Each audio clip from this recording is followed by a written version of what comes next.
রাত হলে উধাও হয়ে যাচ্ছে এলাকার একাধিক কুকুর ছাগল। মন্দির কিংবা বাড়ির উঠান বিভিন্ন সময়ে বিভিন্ন জায়গায় ছড়িয়ে রয়েছে তাজা রক্ত। কোনো কি ভৌতিক ব্যাপার? না, তবে ভূত নয়। সিসিটিভি ফুটেজ দেখে চক্ষু চড়ক গাছ স্থানীয় বাসিন্দাদের। বিশাল জন্তুর আতঙ্কে শোরগোল শুরু হয়েছে আরামবাগের তিরোলে। প্রকাশ্যে রাস্তায় ঘুরে বেড়াচ্ছে অজানা কোনো এক জন্তু। অনেকে আবার জন্তুকে বাঘ বলেও আশঙ্কা করছেন। তিরোল গ্রামের একটি সোনার দোকানের সিসিটিভি ফুটেজে স্পষ্ট হয়েছে ভয়ঙ্কর জন্তুর সেই ছবি। লোকালয়ে অজানা জন্তুর অস্তিত্বে রাতের ঘুম উড়েছে তিরোলবাসীর। তবে জন্তুটি আসলে কি তা নিয়ে ক্রমেই রহস্য ঘনীভূত হচ্ছে এলাকার মানুষদের মনে। এইখানে প্রথমে ভোরবেলার দিকে হঠাৎ মায়ের আটচালা ধুতে এসে দেখছে যে রক্ত কাণ্ড, একবারে প্রচুর রক্ত পড়ে আছে। তখন আমাদের সবাই মিলে এলো, এসে দেখলো যে কিসের রক্ত কেউ বুঝতে পারলো না। তারপর দিন সন্ধ্যের দিকে আমাদেরই ওই দরজার দিকে একটি কুকুর শুয়েছিল। হঠাৎ দেখছি কুকুরটিকে ধরে নিয়ে চলে গেছে। সে রক্তকাণ্ড, একবারে কি বলবো। তবে সিসি ক্যামেরায় ধরা পড়েছে একটি ভালো রকমই জন্তু এখানে এসেছে।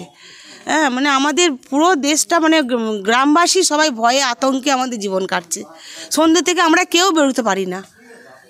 সব কি বলবো, দোকান সব বন্ধ করে দিচ্ছে। সবাই ভয়ে আমরা সব জড়ো হয়ে আছি। সিসি ক্যামেরাতেই দেখেছি একটা বেশ বিশাল বড় একটা জন্তু। কুকুর গোটা চারে কুকুর নিখোঁজ হয়ে গেছে। আপাতত এখন দুটো। আমার নাম হচ্ছে তনুজা চক্রবর্তী। বিশেষজ্ঞরা মনে করছেন যে আরামবাগের মতন জায়গায় বাঘ থাকার সম্ভাবনা খুবই কম।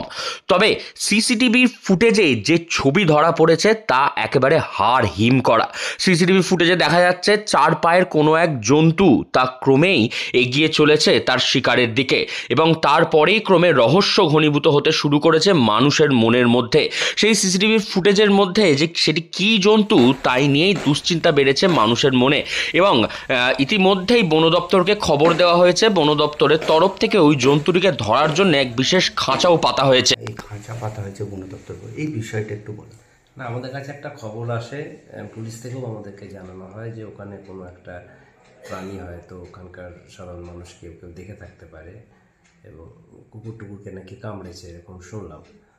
তো আমরা সেখানে যাই। আমরা সেভাবে তো চিহ্নিত কিছু করা যায় না, কিন্তু তবু আমরা ওখানে খাঁচা এবং সেখানে খাঁচার মধ্যে যদি প্রাণীটাকে ধরা যায় তার জন্য শিকার ওখানে দিয়ে আসা হয়েছে। সাধারণত বেরোচ্ছে রাতের বেলায়, তা স্বাভাবিকভাবে সেই জায়গার আশেপাশে খাঁচা দিয়ে এবং শিকার দিয়ে আসা আছে।